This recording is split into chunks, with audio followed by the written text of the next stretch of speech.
Sejam todos muito bem-vindos. Hoje o programa Controverso vai conversar sobre Previdência e você. Convidamos a advogada que é presidente da Comissão de Direito Previdenciário da Ordem dos Advogados do Brasil, doutora Ana Carolina. Tudo bem, doutora Ana Carolina? Olá, tudo bem? Seja muito bem-vinda. Muito obrigada.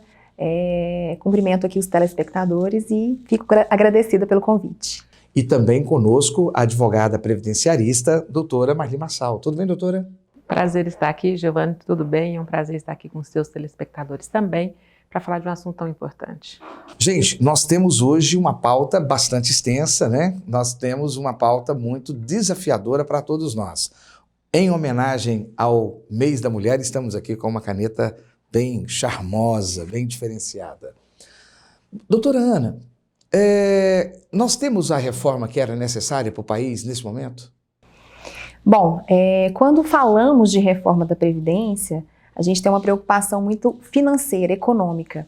E eu acho que no estado, na situação que o nosso país vive, realmente é necessário. Até porque nós estamos em fase deficitária, nós temos uma previdência deficitária. E aquelas pessoas que nós tínhamos lá no início, aquela pirâmide que nós tínhamos de pessoas que contribuíam para a Previdência, para sustentar aquelas pessoas que efetivamente se aposentavam, eram pensionistas, hoje a pirâmide se inverteu. Não tem a quantidade de pessoas e não tem esse equilíbrio financeiro. Então eu penso que a Previdência sempre vem para enxugar, na verdade tampar, né, aquele déficit que realmente o país vive. Mas a reforma agora que passou, né, com a emenda constitucional 103, nós estamos verificando, e principalmente agora que é recente, né, nós temos aí nem 4 meses, 3 meses e meio, né, de uma reforma, a gente verifica que realmente foi um grande retrocesso social, porém diminuiu e enxugou a questão deficitária que nós tínhamos no país. Doutora Marli Marçal, para a sociedade brasileira, era previdência ou morte? Para a sociedade, para a economia brasileira, no caso que eu estou querendo dizer? Bom, foi isso que o governo desenhou, né? Ou se fazia a reforma da Previdência, ou a nossa economia não alavancava. Então não adiantava Mega Sena, não adiantava jogo de futebol, não adiantava a contribuição da CSLL, a contribuição social sobre o lucro líquido das empresas. Segundo o que o governo desenhou, não. O aumento dessas contribuições, a MP 871, que ela veio tratando sobre as fraudes, então ela tapava um pouco, ela buscava um pouco de restituir as fraudes previdenciárias, os grandes devedores. Para o governo, não compensava para ele esperar o resultado da MP 871. Então ele propôs a reforma com esse desenho, de que ela viria resolver todo o problema econômico da sociedade. O que não é o caso, o que não aconteceu, né? Foi meio que frustrado. A senhora, doutora Ana, a senhora acha que a sociedade, ela, de alguma maneira, a senhora começou a dizer que houve assim, um certo prejuízo. A senhora acredita que a sociedade que contribuiu nos últimos 40 anos, ela sai prejudicada mais do que os jovens que começam a contribuir agora serão beneficiados no futuro? A senhora entende? Eu estou querendo dizer sobre uma contabilidade de gerações. Quem é que ganha ou perde mais? Na verdade, todo mundo perde, Giovanni. Aqueles que estavam prestes a se aposentarem, eles vão passar por uma regra de transição e penso eu que a forma de cálculo dessas pessoas que estavam há muitos anos contribuindo, a forma de cálculo será muito prejudicial. Basicamente, para essas pessoas que estão entrando, eles já no sistema, após a emenda constitucional, já é algo realmente gravoso a situação. Muitos ainda acreditam que não vai valer a pena contribuir para a Previdência. Porém, eu acredito que aqueles que estavam contribuindo há muitos anos, eles vêm realmente sendo mais prejudicados nessa situação da reforma da Previdência. Nós tivemos uma discussão, aí fica para qualquer uma das colegas que quiserem compartilhar, nós tivemos uma discussão com o Zeca Dirceu e o ministro Paulo Guedes, sobre o Zeca Dirceu disse para o Paulo Guedes, né, que o Paulo Guedes estava sendo um leão com os pobres e uma tchutchuca, né, com os militares, e o Paulo Guedes ficou muito nervoso, né, e brigou, xingou muito. Mas a gente teve essa impressão, né, que com os trabalhadores e as pessoas muito pobres que ganham abaixo de 4 salários mínimos, a coisa foi muito mais forte e que com os militares e com os altos salários e as pessoas mais bem posicionadas, parece que não foi tão pesado assim, principalmente com os altos salários do funcionalismo público. Como é que vocês percebem isso? Fica aí para qualquer uma das duas. No dia dessa confusão entre eles, inclusive eu estava lá na CCJ, eu estava lá nesse dia, e de fato é assim, porque quem são os privilegiados, eu não vou nem dizer que é o serviço público, o servidor público que era o privilegiado, o servidor de base. Não é a grande massa do serviço público, né? Não é a grande massa do serviço público. O grande privilegiado é quem continuou sendo o maior privilegiado e o melhor privilegiado foram os militares. Eles não foram afetados com a reforma, eles tiveram todo o quadro deles de aposentadoria, de cargos, totalmente reestruturado, porque teve uma lei só para poder estruturar a carreira deles, que eles não tinham isso estruturado. E eles foram os verdadeiros beneficiados da reforma. Eles continuaram tendo os salários deles, eles não foram tetados, como a gente fala, né? Eles não foram afetados com o teto da Previdência Social, eles tiveram uma reforma da Previdência, que é o que a gente, quando faz reforma, você pensa que vai melhorar. Então, para os demais segurados, houve uma deforma, né? Nós tivemos um retrocesso social muito grande, para os militares foi, de fato, uma reforma. Então, para os trabalhadores, uma deforma, porque prejudicou, piorou, retirou direitos, até porque há um prejuízo, uma dificuldade muito maior no país econômica. Isso. Que precisava ter um limite. Isso.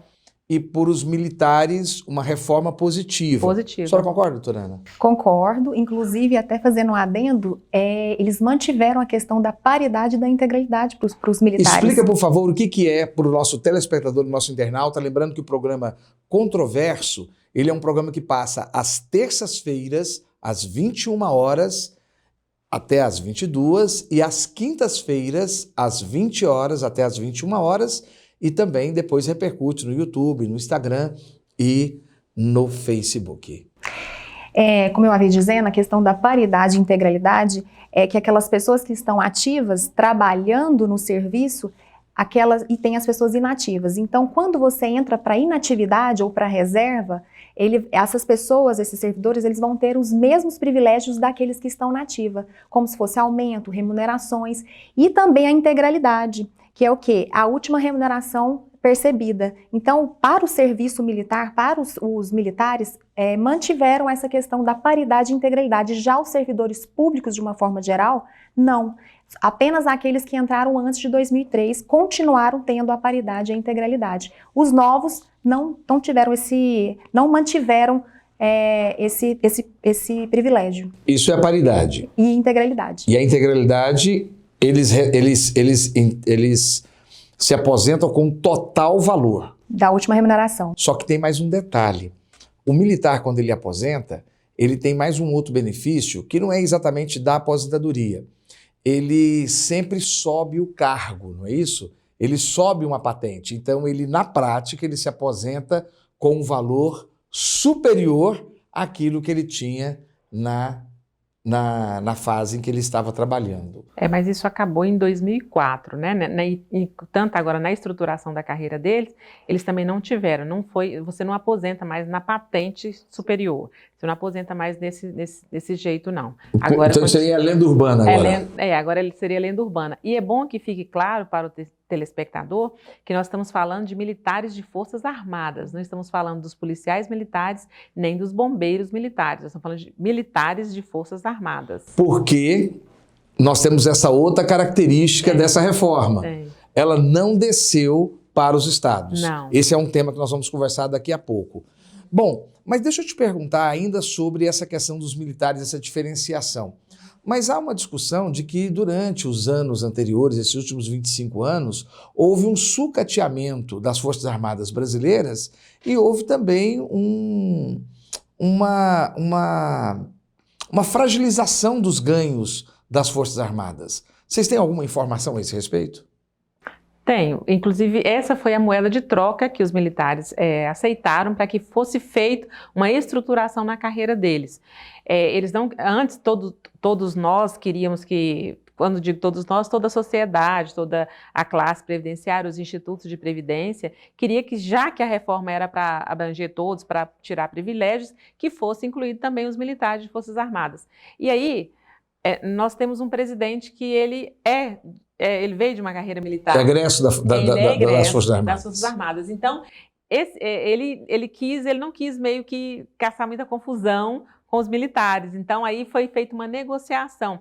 E para que os militares fosse feita essa estruturação na carreira deles, foi negociado que eles teriam todo o reajuste dessa defasagem anunciada por eles, que foi feito diversos reajustes de salário para os outros servidores públicos e não para as Forças Armadas. Então, eles reajustaram todos os vencimentos deles para que eles pudessem ter a estruturação na carreira deles. Então, peraí. Então, houve agora duas movimentações em relação às Forças Armadas. Exatamente.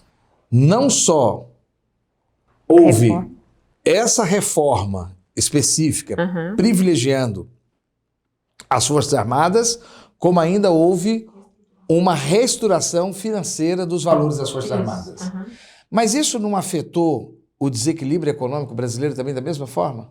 Afetou, inclusive, eles tinham aí por volta de uma economia de 10 bilhões, me parece, com a reforma da Previdência e com a reestruturação das carreiras dos militares das Forças Armadas, essa economia, ela reduziu consideravelmente. Então, nós tínhamos aí, a princípio, 10 bilhões de economia só com a reforma, mas veio a reestruturação, praticamente substituiu a economia que viria para o país. Isso aí realmente há um desequilíbrio financeiro grande. Doutora Ana, eu tô achando o rosto de vocês meio tristinhos, eu não tô vendo vocês muito felizes. Agora você dá um sorriso, mas me fala uma coisa boa dessa reforma.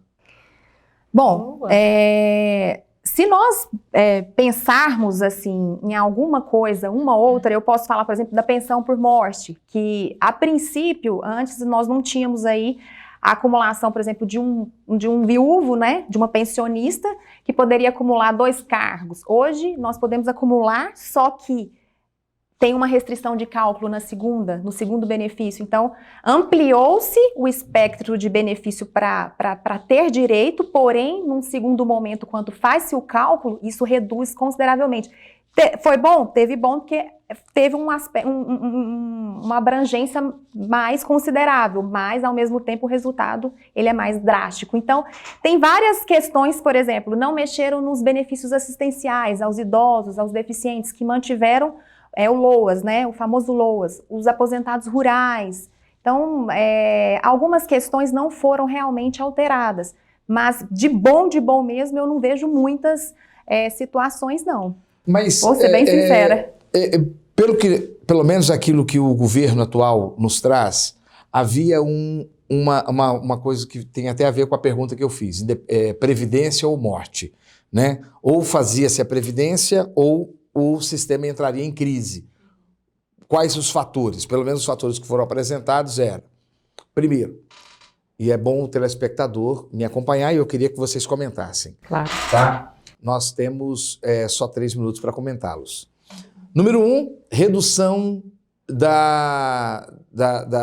do público, do jovem que entra na linha de emprego e aumento da faixa etária mais velha, né? Você tem poucos jovens entrando e muitos idosos aumentando. Então, você tem menos pessoas contribuindo na base e muita gente se aposentando. Número 2, as vagas de emprego, né? Pessoas trabalhando. Você tem postos de trabalho bem pequenos. E número 3, você tem um desnível dos valores de aposentadoria. Acho que esses 3 são os pontos principais, não é isso? E isso tornaria a aposentadoria totalmente inviável em pouquíssimos anos. 10 anos. Em 10 anos, tornaria totalmente inviável. Vocês concordam com esses cálculos, doutora Marli Marçal? Bom, segundo os dados do próprio IPEA, quando a gente estava discutindo a PEC 287, isso lá no governo Temer, os dados do IPEA não eram bem esses que o governo atual apresentou. IPEA é o Instituto de Pesquisas do governo. Avançado, né? É avançado. Então, o IPEA que fomenta e que fundamenta todas as ações do governo, as pesquisas são todas do IPEA. Então, antes, os dados do IPEA é que nós teríamos a inversão da pirâmide demográfica, ou seja, mais gente sendo beneficiada do que gente contribuindo, nós teríamos essa inversão da pirâmide demográfica a partir de 2045. O governo já apresentou isso a partir de 2025. Então, a gente não sabe qual dessas pesquisas que está errada, se é aquela antiga ou se é a atual. A questão do mercado de trabalho. Quando você diz para o jovem de que nós temos uma previdência deficitária, quando você diz para a sociedade que antes todo um trabalho que vinha sendo feito para que trouxesse para o mercado, para a cobertura previdenciária daquele trabalhador informal, que é o contribuinte individual, que é a dona de casa, que é o sacoleiro, quando você faz todo um trabalho para trazer essas pessoas para a proteção social, e daí você começa a inverter essa propaganda e dizer, olha, a previdência social ela é deficitária, as pessoas automaticamente vão se afastar de contribuir. Concorda comigo? Que ninguém vai querer investir em um banco que está sendo falido, ninguém vai investir num negócio que não tem prospecção de crescimento. Então, o próprio governo afastou a contribuição previdenciária dos cofres públicos. Então, ele fez esse afastamento. Então, esse jovem que vai começar a contribuir hoje, ele não pensa hoje em aposentar-se, não pensa em contribuir com a Previdência Social. Doutora Ana, para encerrar esse bloco, e já recebi informação que o tempo já foi, mas nós sabemos que o financiamento da Seguridade Social ela não vem só disso, só do financiamento das pessoas que contribuem. Nós temos outras fontes de financiamento. E realmente, será que essas outras fontes, que são exatamente a contribuição contribuição social sobre lucro líquido, arrecadação dos prognósticos, né, das loterias, não conseguem ajudar os grandes devedores que nunca pagaram, por exemplo, Rede Globo, Record, não dá nome, né, gente? Né? Os bancos, Banco Bradesco, Banco Itaú. Por que é que esse pessoal, a execução não veio? JBS. A JBS. Por que a execução desse pessoal não veio socorrer antes que as pessoas pobres, os trabalhadores pobres, tivessem que pagar a conta com as suas aposentadorias pessoais a partir de agora? Porque hoje eu já tenho pessoas que Previdência, e você o nome desse tema, que estariam aposentando hoje, agora, em 2020, que não vão se aposentar porque mudou a Previdência. Por que isso não aconteceu? Essa é uma grande pergunta, viu, Giovanni? Todo mundo se questiona, até nós mesmos, especialistas. Então vamos deixar para o próximo bloco? Vamos deixar. Segura aí. Próximo bloco, Previdência e Você, com a doutora Ana Carolina Ribeiro, presidente da Comissão de Direito Previdenciário da OAB, e a doutora Marli Marçal, advogada previdenciarista. E você está no Controverso, você está no lugar certo. Em Goiânia, desde 2010, a Capital Mídias é hoje uma das maiores empresas de mídia exterior de Goiás. E por ser a mais completa do segmento, é a única que oferece 4 mídias: painel de LED, painéis iluminados, outdoor e painel rodoviário. Por 4 anos seguidos, a Capital Mídias ganhou o prêmio Os Mais Influentes da Comunicação de Goiás e se tornou referência quando o assunto é mídia exterior. Capital Mídias, a gente anuncia, você vende. Segundo bloco, programa Controverso, Previdência e Você. E estamos aqui com a presidente da Comissão de Direito Previdenciário, doutora Ana Carolina Ribeiro, e também com a nossa colega, a advogada previdenciarista, doutora Marli Marçal. Vamos continuar? A palavra estava contigo, doutora Ana Carolina. Doutora, você estava respondendo para a gente sobre aquela questão. A ideia era que a Previdência estava quebrada, então precisava logo fazer essa reforma. E eu perguntei, olha, um dos sistemas de financiamento da Previdência é não só a contribuição que todos nós fazemos em relação a toda vez que uma pessoa jurídica ela paga a pessoa física, ou quando nós temos algum tipo de recebimento, não é isso? Mas também as contribuições que vêm do lucro líquido das empresas, né? E temos os grandes devedores estaduais, municipais, nós temos as grandes empresas, entre elas os grandes grupos de comunicação, grandes bancos, aviação e assim por diante. Por que não cobrou esse pessoal primeiro? E se as empresas lotéricas não estão dando lucro, por que primeiro não se tratou isso antes de implementar uma reforma que trouxe impedimento para que pessoas começassem a se aposentar a partir de 2020? Está pronta para responder? Vamos lá. Está com a senhora, doutora. Giovanni, nós temos um grande gargalo, até porque nós temos essa discussão judicialmente, onde as grandes empresas, através dos escritórios de advocacia, recorrem à justiça, inclusive em discussões no Supremo Tribunal Federal, sobre as contribuições, se é realmente incidente em contribuições sociais de lucro líquido ou do faturamento. Então, quando nós temos esses dois pontos... Está tudo parado no STF. Exatamente. Quando nós temos esses dois pontos, há-se uma suspensão da cobrança. E nós temos um outro ponto. Quando isso chegar à discussão e efetivamente for julgado e transitado em julgado, quando se executar, vai se executar com qual patrimônio? Porque várias empresas como a VASP, Varg, são empresas que realmente não têm patrimônio, não têm condições de liquidarem essa execução. Então, basicamente, nós ficaremos aí a ver navios. E temos também os grandes devedores, que são os próprios entes públicos que oneram consideravelmente a nossa Previdência Social. E você não pode levar um estado, um município ou uma estatal à bancarrota. Exatamente.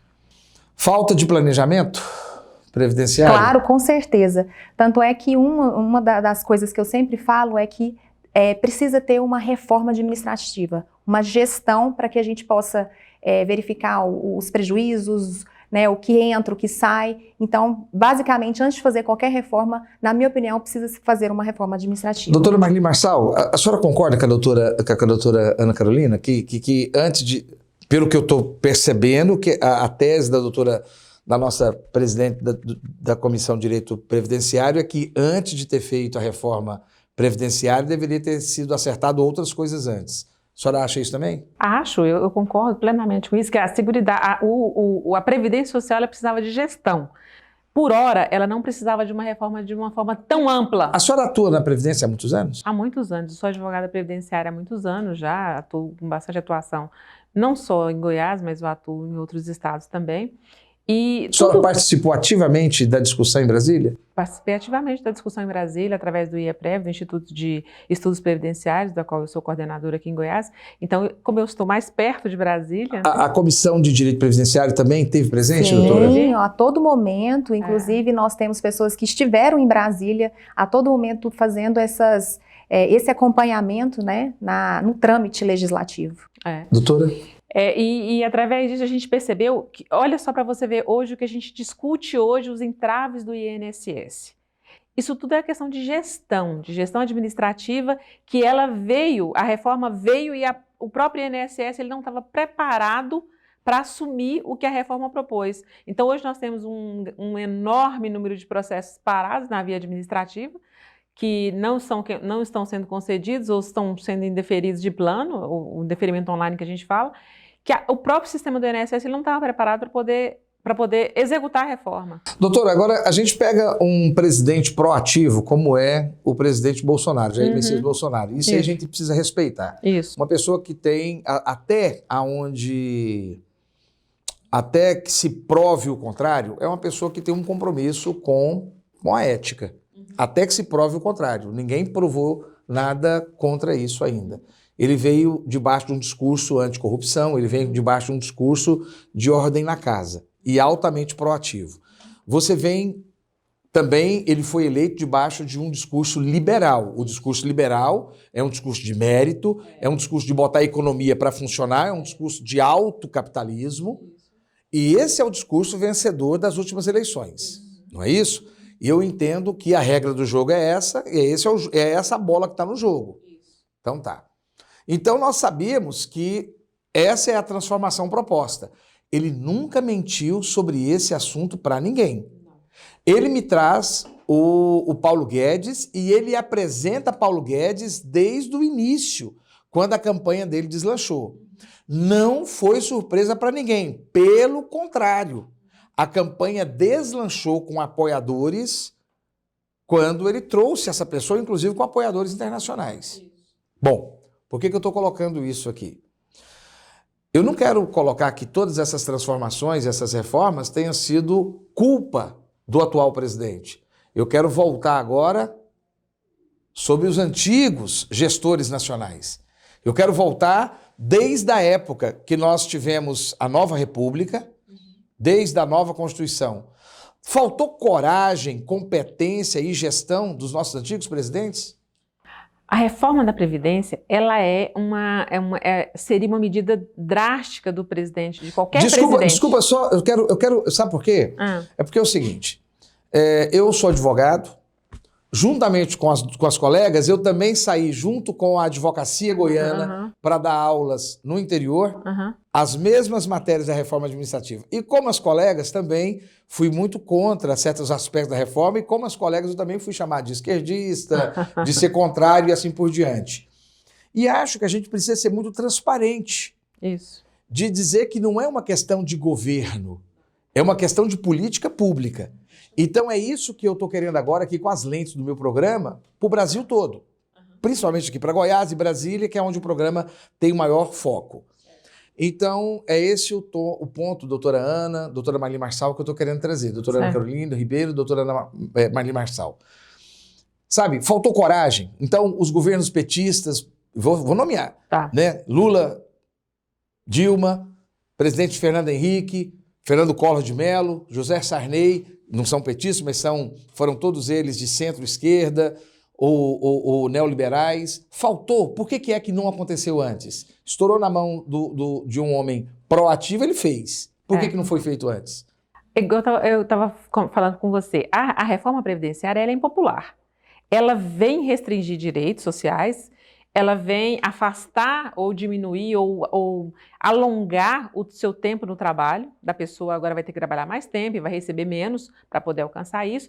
O governo Fernando Henrique, ao contrário do que você disse, o governo Fernando Henrique ele era um neoliberal e ele propôs uma das maiores reformas que nós tivemos na Previdência Social, que é a Emenda Constitucional número 20, que foi em 98, ou seja, nós tivemos em 88 uma Constituição cidadã que veio e abraçou, colocou vários direitos sociais que há muito tempo o pessoal estava lutando por isso.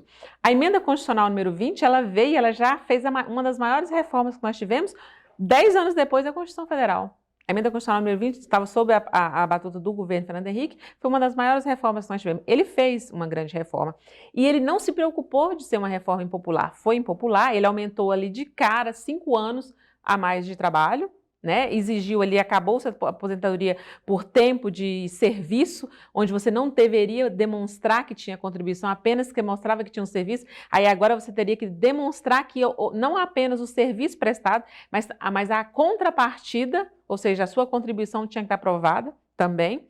Criou-se o CNIS, criou-se vários instrumentos para demonstrar essa contribuição Explica para o nosso efetiva. telespectador e o internauta o que é o CNIS. É um Cadastro Nacional de Informações Sociais. Nesse CNIS... Porque antigamente haviam várias pessoas com várias aposentadorias, exatamente. Né? O CNIS, ele acabou muito com as fraudes. Acabou com as fraudes. Ele veio... Cada segurado... O CNIS era feito através do CPF, então cada segurado tinha apenas um CPF e ele tinha apenas um número de NIT, que é o número de identificação do trabalhador. Então, não podia mais várias aposentadorias, várias inscrições, vários CPFs, restringiu muito isso. Então, foi uma grande reforma que foi feita no governo Fernando Henrique Cardoso. Vem se ensaiando uma outra reforma, veio depois a Emenda 41, veio a 47, mas foram reformas pequenas, né? Agora, a PEC, a Emenda Constitucional 103, ela foi uma grande reforma. Ela não só mexeu na idade, como ela também mexeu na forma de cálculo, ela mexeu em todos os benefícios previdenciários, exceto o benefício rural e exceto o BPC. Todos os outros benefícios, todas as outras categorias de segurados foram afetados com essa reforma. É uma das maiores reformas. E o serviço público, doutora Ana? Fernando Henrique teve coragem de mexer também? Ele mexeu, inclusive a Emenda Constitucional 41, a 47, ele vem basicamente reformas para o serviço público. Mas eu ainda venho nessa questão de que a maior problemática nossa é uma reforma administrativa. Porque o que nós temos hoje, que nós temos agora a Emenda Constitucional 103 com a discussão da reforma, é que nós já estamos vivendo várias reformas, várias mini-reformas, já há algum tempo. Então faz isso aqui, a medida provisória 871, A medida provisória 67 do salário maternidade, a 767. Então, nós tivemos várias discussões de medidas provisórias ao longo do tempo. Então, isso é falta de gestão, administrativamente, e precisa se fazer uma reforma administrativa. Porque daqui uns dias, e eu vou te falar, Giovanni, daqui pouco tempo vai precisar de fazer outra reforma. Porque nosso sistema atuarial, ele não aguenta, entendeu? A contribuição, o tempo que vem se exigindo, realmente é algo prejudicial. Explica para o nosso telespectador internauta o que é o sistema atuarial. O sistema atuarial, na verdade, é aquilo que nós temos de pessoas que entram no sistema contribuindo e temos pessoas inativas. Então, aqui hoje no sistema, nós temos um desequilíbrio atuarial porque tem mais benefícios saindo do que contribuições entrando para a Previdência Social. É exatamente o que o ministro Paulo Guedes está querendo fazer de mudança. O que ele está querendo? Quem assume a responsabilidade quando esse sistema atuarial não consegue pagar é o Tesouro. É o Tesouro quem está pagando. Só que esse princípio basilar do direito previdenciário, o equilíbrio financeiro e atuarial, seria o seguinte: o equilíbrio financeiro, entrou agora, eu gasto agora. O equilíbrio atuarial, eu entra agora e eu vou projetar com que vai entrar futuramente nos próximos 10 anos. Normalmente a atuária faz de 10 em 10 anos, que vai entrar em 10 anos e o que eu vou gastar em 10 anos. De qualquer maneira, quem garante é o Tesouro. O que é que Paulo Guedes quer fazer? O Tesouro não garante mais nada. Vai fazer a contribuição e você vai sobreviver daquilo que você... Aí seria o sistema de capitalização. Nós vamos para o nosso intervalo, mas antes eu quero convidar uma pessoa para vir aquecer um pouco o nosso debate. É a advogada empresarial, doutora Tatiana de Viziers von Krieger, e ela tem uma contribuição da experiência de escritório para nós. Doutora Tatiana. No meu escritório, eu possuo um núcleo previdenciário. E no nosso dia a dia, eu tenho recebido diariamente um questionamento dos nossos clientes. E essa vai ser minha primeira contribuição hoje. O questionamento que meu cliente me traz é: doutora, eu tenho mais de 50 anos e eu gostaria de saber quanto tempo eu ainda tenho que contribuir. Qual vai ser o valor do meu benefício para a aposentadoria? E nós olhamos para esse cliente e nos preocupamos, porque hoje ele já está com mais de 50 anos. Será que nós, advogados, temos muito o que fazer por essa pessoa? Ou será que ele deveria ter se planejado antes? Como que seria esse planejamento previdenciário? A nossa sociedade está preparada para essa nova logística? E os advogados? Os advogados estão preparados para esse cliente? Muito obrigado, doutora Tatiana de Viziers, nossa diretora da Escola Superior de Advocacia, da Ordem dos Advogados do Brasil. Quando nós voltarmos no próximo bloco, eu quero que a doutora Ana Carolina nos responda e você fique conosco, você está no Controverso, você está no lugar certo. Em Goiânia, desde 2010, a Capital Mídias é hoje uma das maiores empresas de mídia exterior de Goiás. E por ser a mais completa do segmento, é a única que oferece 4 mídias: painel de LED, painéis iluminados, outdoor e painel rodoviário. Por 4 anos seguidos, a Capital Mídias ganhou o prêmio Os Mais Influentes da Comunicação de Goiás e se tornou referência quando o assunto é mídia exterior. Capital Mídias, a gente anuncia, você vende.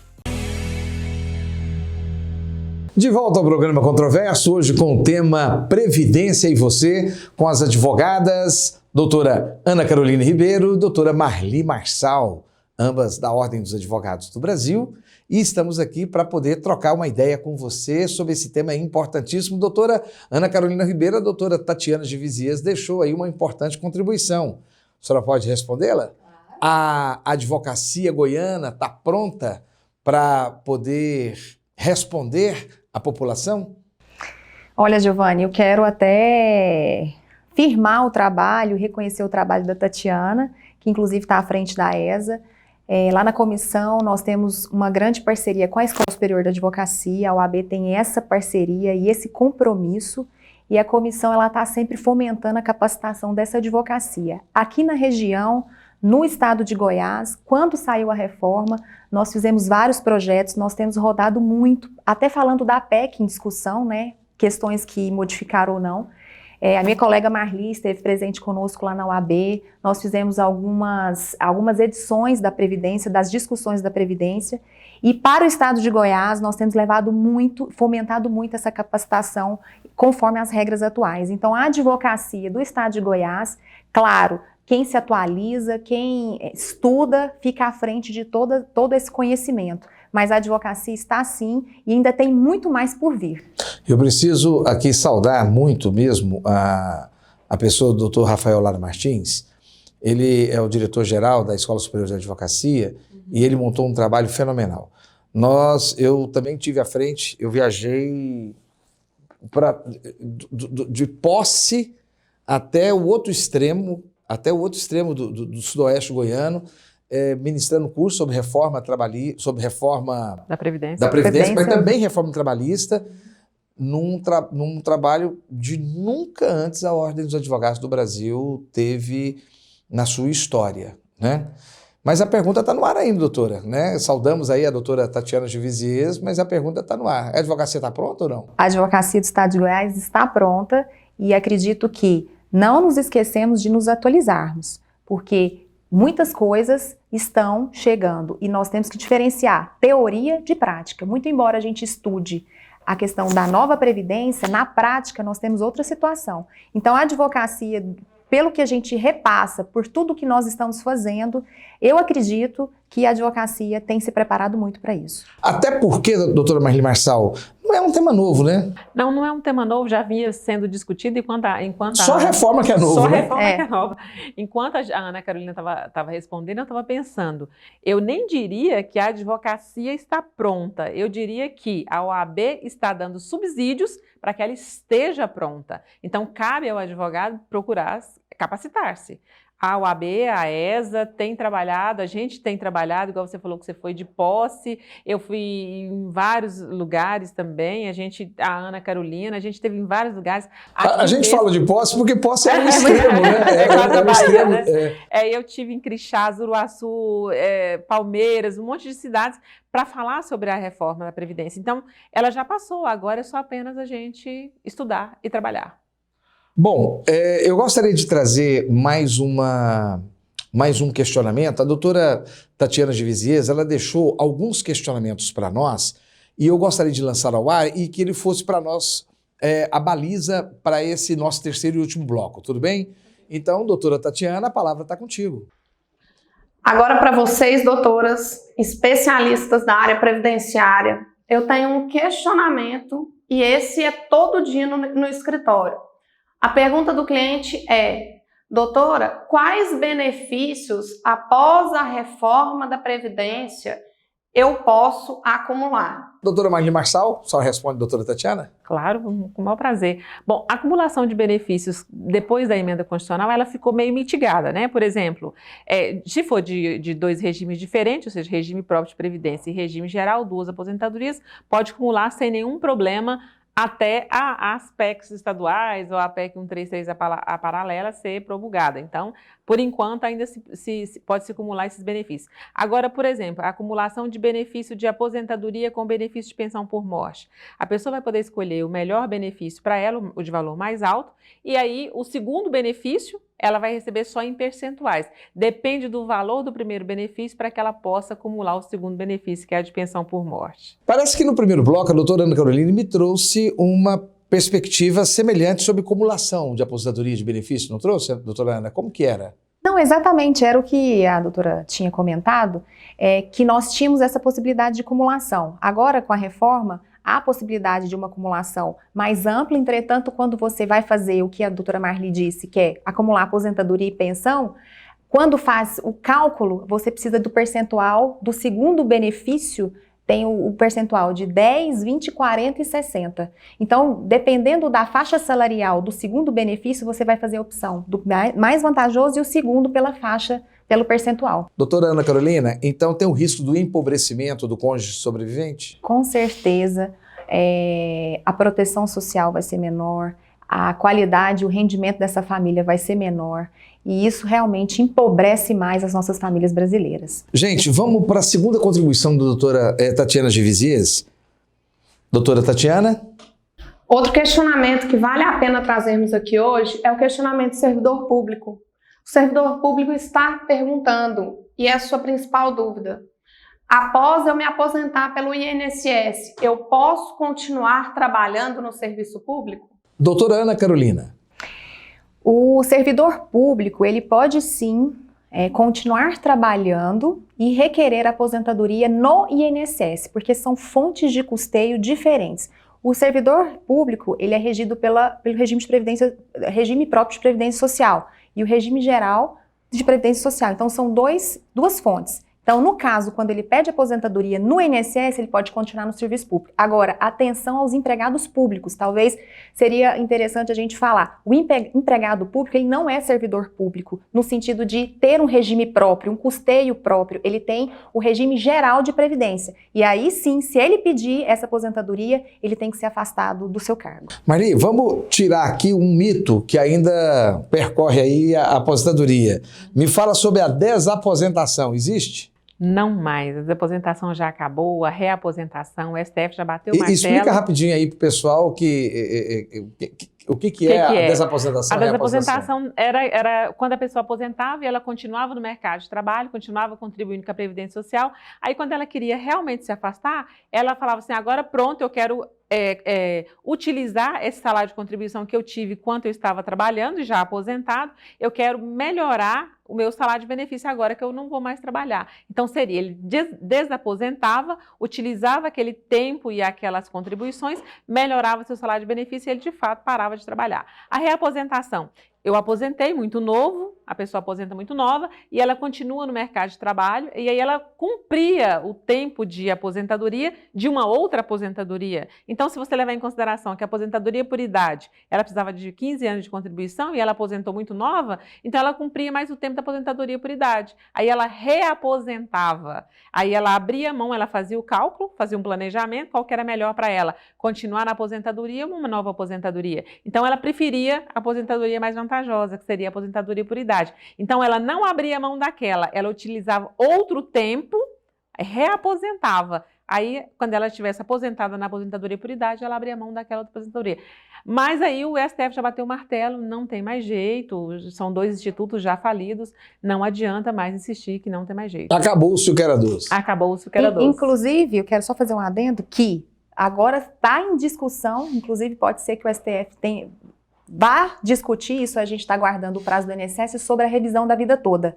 Essa revisão já foi aprovada pelo o tema que é o 999. Revisão da vida toda? Revisão da vida toda. É o tema 999 que o STJ já julgou, né, procedente à tese, mas segundo os especialistas vai cair pelo STF. O que é a revisão da vida toda? O que é a revisão da vida toda? A revisão da vida toda é quando você todos os nossos cálculos, o cálculo ele é feito a partir de julho de 1994 para frente. Todas as contribuições e o cálculo de aposentadoria é feito a partir dessa data. Por quê? Porque é onde foi o Cruzeiro transformou em plano real. Agora, essa tese da revisão da vida toda é quando você pega todas as contribuições da vida inteira, antes de 94.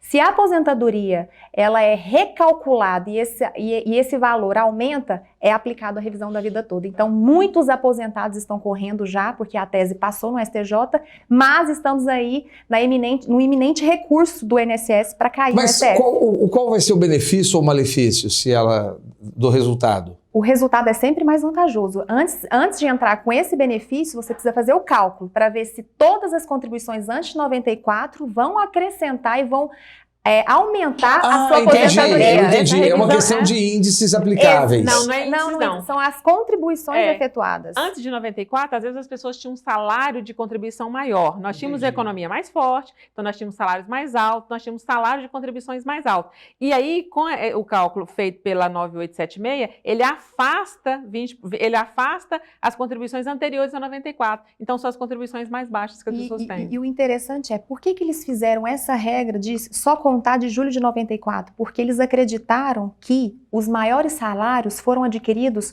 depois do plano real. Então, muitas pessoas que conseguiram trabalhar e ter contribuições altas antes de 94 ficaram prejudicadas nas suas aposentadoras. Eu, por exemplo, tive salários altos. Eu entrei na Caixa Econômica Federal em 89. Olha aqui a consultoria. Você é um grande cliente. Uau! Conversamos depois do programa. Em off. Mas temos ainda uma participação, a última, da doutora Tatiana de Viziers. A nossa pergunta sobre insalubridade, ela vai fazer, eu creio que para você, doutora Marli Marçal. Doutora Tatiana? Outro questionamento extremamente importante é o questionamento do trabalhador exposto aos agentes insalubres. Eles vêm nos questionando, e aí, doutora, após a reforma, o que mudou para mim? E então, doutora Marli Marçal? Bom, a questão dos trabalhadores que estão expostos a agentes insalubres foi bastante prejudicada com a emenda constitucional, porque antes os trabalhadores, eles por exemplo, o que é exposto à mina, a subsolo de mina, ele precisaria trabalhar apenas 15 anos no subsolo para que ele pudesse se aposentar. Não era exigido dele idade mínima de aposentadoria. Então, aí agora o governo não quer mais que ninguém se aposente sem idade mínima. Então, a idade mínima, inclusive para os trabalhadores de mina, que ele tem no mínimo 55 anos de idade. Então, ele tem que ter o tempo de contribuição, mas a idade mínima também ele tem que ter. Então, nesse caso, para esses trabalhadores... E outra coisa, eles têm que provar agora a efetiva exposição ao agente insalubre. Então, nós temos, por exemplo, os que são expostos aos agentes insalubres de petróleo, gasolina, etanol, que são os expostos a enos, né, que são agentes cancerígenos. Nós temos os mineiros que são expostos que trabalham em subsolo de mina, que além da insalubridade tem a periculosidade também. Então, a PEC, ela praticamente afasta a insalubridade e a periculosidade, mas ela já vem sendo atenuada com a paralela, com a PEC paralela. A PEC 133, ela já vem dando uma atenuada. A PEC 133 é a que virá. Ela está em discussão ainda, ela ainda está correndo, né? Tá, ela já passou no Senado, né? Ela já passou no Senado Federal e ela já veio para a Câmara dos Deputados já. Doutora Ana Carolina, me explica um pouquinho sobre essa amenização da reforma pela 133, pela PEC 133, o que ela é e por que ela é necessária e por que o Congresso está trabalhando nela. Inicialmente, nós tivemos essa discussão da PEC hoje, que é a Emenda Constitucional 103, discutida na Câmara dos Deputados e depois no Senado. Quando você discute na Câmara dos Deputados uma matéria e você aprova e vai para o Senado, e se o Senado altera o mérito dessa emenda, ela tem que voltar para a Câmara dos Deputados. Então, para que não ocorresse esse retorno e a demora na reforma, porque é uma questão também envolvendo politicamente, a emenda se passou, e aí abriu-se a PEC paralela para amenizar algumas questões que vem envolvendo a emenda constitucional. Só que a origem dela no Senado. Exatamente. Então, telespectador e internauta, o governo, né, o presidente, ele inicia um projeto que nasce através de seus aliados no Congresso Nacional, ali na Câmara dos Deputados. Então, um grupo de parlamentares, deputados federais, inicia um projeto e ali eles discutem, é aprovado na Câmara dos Deputados e depois passa para o Senado. O Senado precisa apoiar, até porque o país estava travado. Então, eles aprovam do jeito que ela está para que não volte para a Câmara dos Deputados e tenha aí algum sofrível debate. E prepara no próprio Senado a PEC que ameniza essa discussão e dá seguimento para a ordem do dia na nação. Isso. Essa é a PEC 133. 133, porque entrou-se no mérito. Quando ela voltar, aí o Senado tem a vantagem de ter a palavra inicial e final. Ou seja, ele manda, a Câmara dos Deputados vai analisar, se modificar, volta para a palavra final para o Senado também. A jogada muito inteligente do Senado. Foi. O Senado, então, passa a ter a prerrogativa sobre a Previdência. Somente fazendo um adendo a respeito da aposentadoria especial, um grande prejuízo que tivemos foi a vedação da conversão desse período especial em comum. Porque muitas vezes o trabalhador não conseguia ficar somente ali, exclusivamente no trabalho especial, ele poderia mesclar com o tempo comum dele. Agora não, ele não pode converter esse tempo especial para aumentar o seu tempo de contribuição em tempo comum. Então isso para mim também foi um grande prejudicial. A produção está me avisando que tem mais uma contribuição da doutora Tatiana de Viziers, eu acho bacana, tem a ver com cálculo. Fica então para qualquer uma das colegas para poder responder, tudo bem? Doutora Tatiana de Viziers, nossa diretora da ESA, por favor. Minha última colaboração é um exemplo clássico da advocacia previdenciária. Eu tenho um homem de 57 anos, 26 anos de contribuição e um salário médio de R$ 2.300. E aí, quanto tempo esse senhor ainda precisa contribuir para aposentar e qual o valor médio da sua aposentadoria? Excelente a pergunta da doutora Tatiana. Como você disse, uma contribuição muito especial. Essa é a dúvida que chega nos escritórios de advocacia hoje. Eu estou nessa condição, o que eu tenho que fazer? Bom, a pessoa que está nessa... Nós aqui nós não temos como fazer um planejamento previdenciário, mas o nosso conselho, o que a gente dá para essa pessoa que está nessa condição? Que ela procure um advogado especialista em direito previdenciário para que ela possa fazer um planejamento previdenciário, para saber qual vai ser o próximo passo que ela vai ter que fazer da agora para frente para ela conseguir aposentar. Ele não entra em quase nenhuma das regras de transição, porque ele está com 56 anos de idade, ele tem 26 anos de contribuição, então ele falta 9 anos para ele poder alcançar 35 anos de contribuição, que seria até a emenda constitucional. E o salário dele de R$ 2.300. A parte mais afetada que nós tivemos no cálculo da Previdência é quem ganha até 3 salários mínimos. Não é assim, Ana? Exatamente. Essa questão da forma de cálculo foi o prejudicial de toda a reforma, na opinião dos advogados previdenciaristas. Por quê? Basicamente, quase todos os cálculos você pega 60% de todo o período contributivo. Antigamente a gente pegava só das 80% maiores contribuições, ou seja, a gente tinha um descartezinho das menores contribuições onde a sua renda aumentava. Então, no caso, você pegava 80% e descartava 20%. Agora não, você pega 100% do período contributivo e já começa com 60% do cálculo. E vai acrescentando 2% a cada ano que exceder para mulheres 15 e para homens 20. Doutora Ana, mas com 57 anos, é planejamento ou só lamento?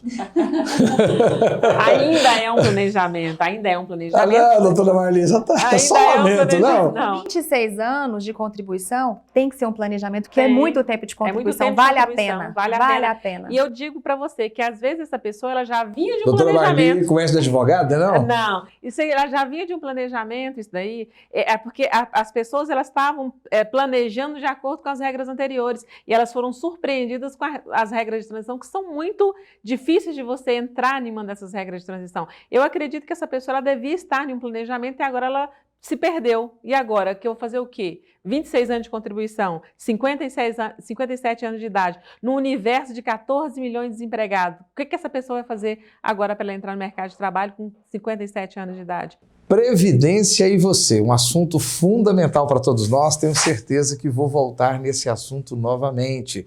Mas por hora é só. Nós temos aí um tempinho gostoso. Doutora Marli Marçal, gostaria que você pudesse fazer suas considerações. Muito obrigado, doutora, por senhora ter estado aqui conosco. Giovanni, eu que agradeço pelo convite. É um tema, como você disse, muito importante, de interesse de toda a sociedade. E eu te parabenizo pela iniciativa de falar desse assunto. É um assunto que a sociedade precisa estar mais próxima dele, precisa falar mais disso, precisa discutir mais isso, a população precisa se planejar, ainda compensa contribuir com a Previdência Social e não para não só lamentar. Não, para não só lamentar, tem que planejar e ainda compensa sim contribuir com a Previdência Social, porque daqui a 10 anos a gente volta a se falar novamente sobre uma nova reforma e nós vamos ter uma reinserção de direitos sociais. O Controverso estará aqui para recebê-la. Ok. Doutora Ana Carolina Ribeiro. Bom, obrigada pelo convite, doutor Giovanni. Agradeço também a doutora Tatiana Gevisiez. E quero aqui agradecer em nome da Ordem dos Advogados do Brasil, na pessoa do nosso presidente, doutor Lúcio Flávio, a quem tanto fomenta e fica preocupado com essa capacitação da advocacia como um todo, e aqui nós estamos falando mais também para a advocacia previdenciária. Mas quero convidá-los a participarem da comissão. Você, advogado, que quer conhecer mais do assunto. Agradeço aqui a presença. Seja sempre muito bem-vinda, faça desse programa uma extensão do trabalho da senhora, doutora. Muito obrigada. Eu sou Giovanni Bueno, esse é o programa Controverso.